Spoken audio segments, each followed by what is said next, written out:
Marvel Snap's newest card, Elixir, is out, and I have bad news for any Elixir enjoyers. You are soon to become Elixir admonishers. Elixir is a 2/3 with an on-reveal ability that brings back a card that died on the previous turn to Elixir's location.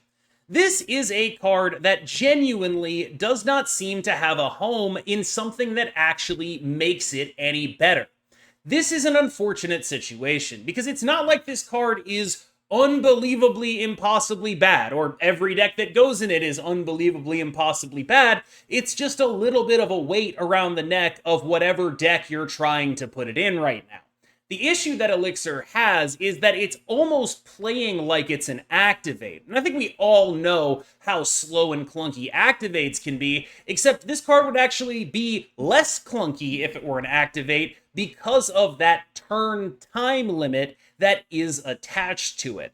The fact that Elixir can only bring back a card if it died the previous turn makes it very difficult to use in a proactive manner.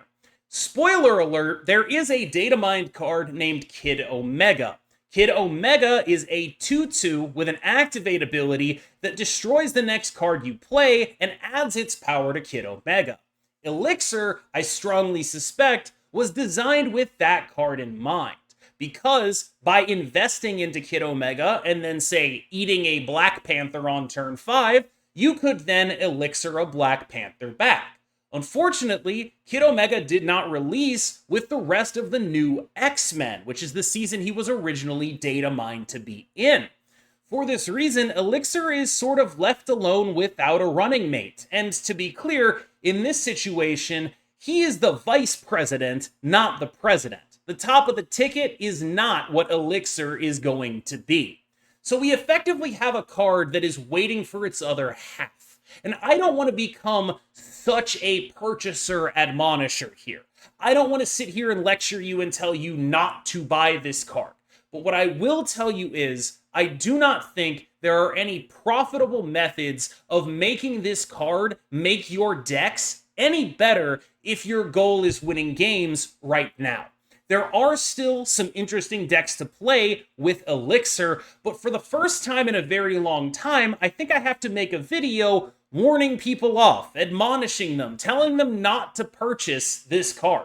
I think the best list that runs Elixir by far is the one that Husky Puppies cooked up, and it's a very solid, legitimate attempt at bringing back the Firehair version of the V-Hand deck. One of the things that the Firehair version of the V-Hand deck actually gets is that it gets to be a Killmonger deck, which right now, with so many Thanoses running around, multiple Batrocks running around, being a Killmonger deck naturally can be a very valuable thing. And so for this reason, I think that this might actually be a fairly timely revival, no pun intended, of an archetype that probably was due an extra look. I've played plenty of normal V-Hand type stuff, but I do think that getting the Killmonger in there is meaningful. The problem is, when we get to Elixir, it's there.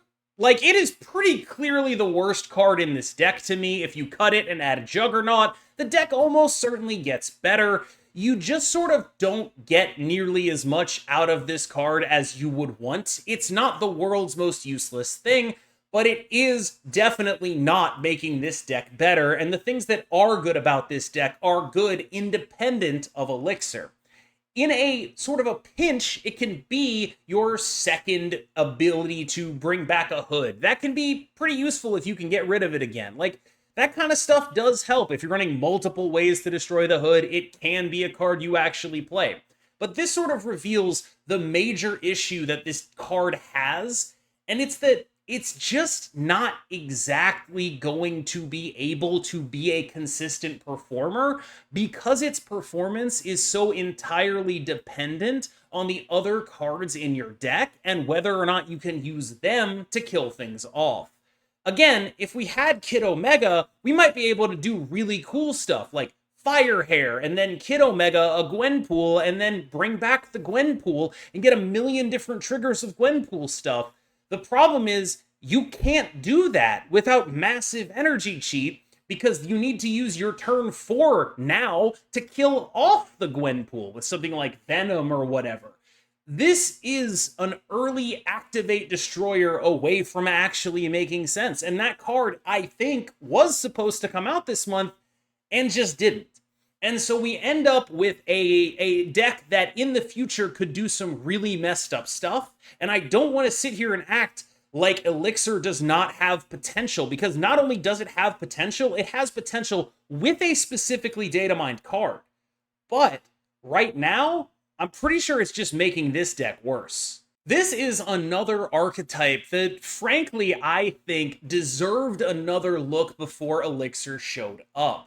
Nimrod is a very powerful combo deck, and unfortunately, the thing that holds Nimrod back in the current metagame is the high prevalence of Cosmo in both Thanos lists and the high prevalence of Mr. Negative. When you run into either of those things, you kind of get pretty heinously admonished. They sort of wave their finger and say no, no, no, and then you feel very sad. But I do think the metagame has room for a sort of mid-rangier combo deck, which this genuinely does make a good attempt at being.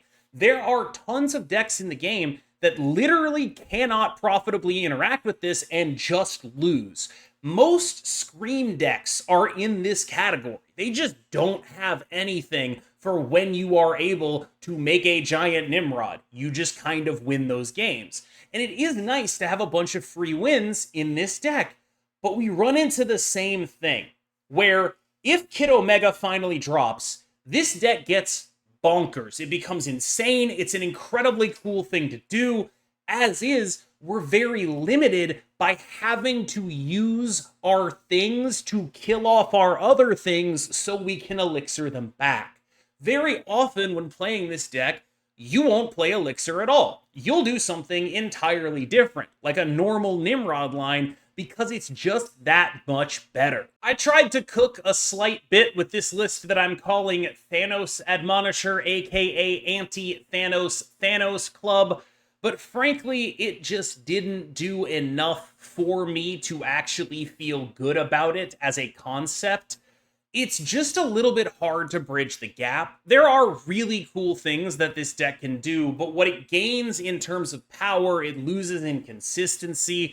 You could obviously try the Hood in here. What I was trying to do was build a little bit more towards Elixir, where I would want to revive all my ones, and then Elixir would be bringing back something that I blew up, and I really didn't want to bring back the Hood with Elixir. But, like, if we're being honest, we should probably just cut Elixir if we're trying to actually win games, right? And a large part of this is the same thing. Like, you see these Firehair Misery Killmonger shells, and pretty consistently, they're able to generate stuff to do. One of the things that shell is very good at is generating ways to use your energy efficiently, a bunch of demons, a bunch of card draw, you're putting stuff in your hand, that's why it overlaps with V-Hand so much. And so you have a shell that does not need what Elixir brings to it, that is playing Elixir as a sort of, it's kinda there kind of card, and anything good about this, the Thanos deck that plays Killmonger, is down to it being the Thanos deck that plays Killmonger. It has almost nothing to do with the Elixir inclusion in the list. Another potential use of Elixir is by combining it with the Firehair Darkhawk package. This combination ends up being a little bit too clunky to stand up, but you can do a pretty massive amount of damage to your opponent's deck by destroying the right things. This is a similar deck in concept to Mill, where it has leaned so far into the disruptive part of its strategy that it sort of forgot that you need to win games with points still. And so yes, if you are able to win a game that, like, you shuffle 6 rocks into your opponent's deck or whatever, yeah, I mean, that can be pretty good, but you're only shuffling like half of those rocks on turn 5 most of the time, so you kind of end up again feeling a little bit awkward.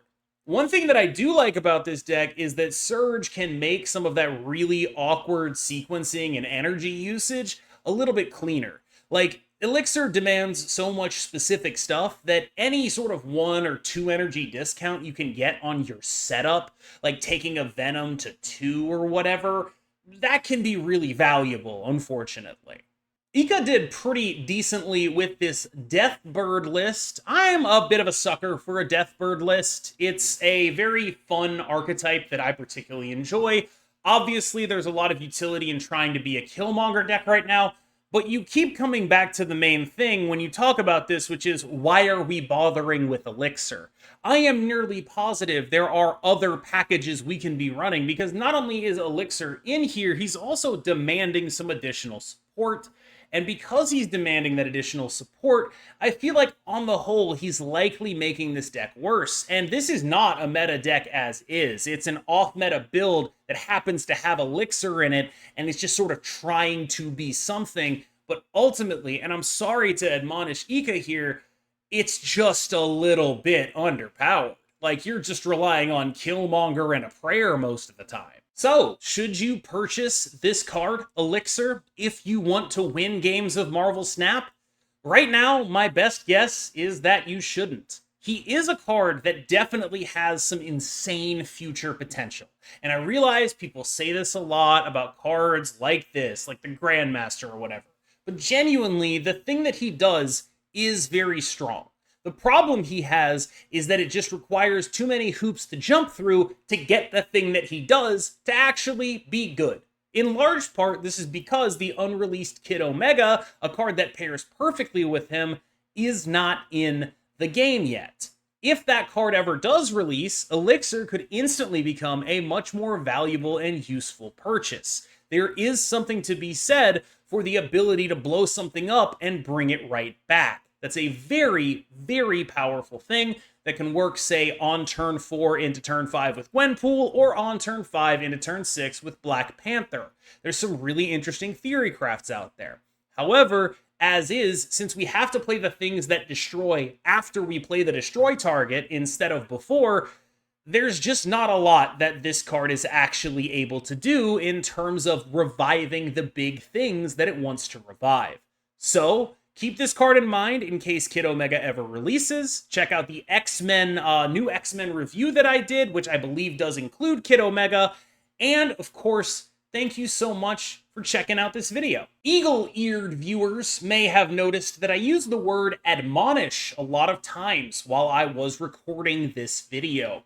That is because I record these videos live on stream, and the guy who runs PAX, Ryan Hartman, was in my chat and said that he would reward my chat with one new PAX bundle for every time I said admonish in the video. I'm currently, as I'm recording this, taking advantage of that a little bit by recording this segment wherein I say admonish a bunch. What I'm really trying to get across here is that you should check out my stream. I stream on Tuesdays every time, and on Thursdays pretty often, Fridays pretty often, Saturdays pretty often, and I've been trying to get a little bit earlier. So, with all of that in mind, admonish, admonish, admonish, admonish, admonish, admonish, admonish. Hopefully, that will show you my dedication towards getting rewards for my stream chat. Thanks, of course, to Ryan at PAX for doing this. And as always, I have been KMBest. You have been phenomenal. Admonish.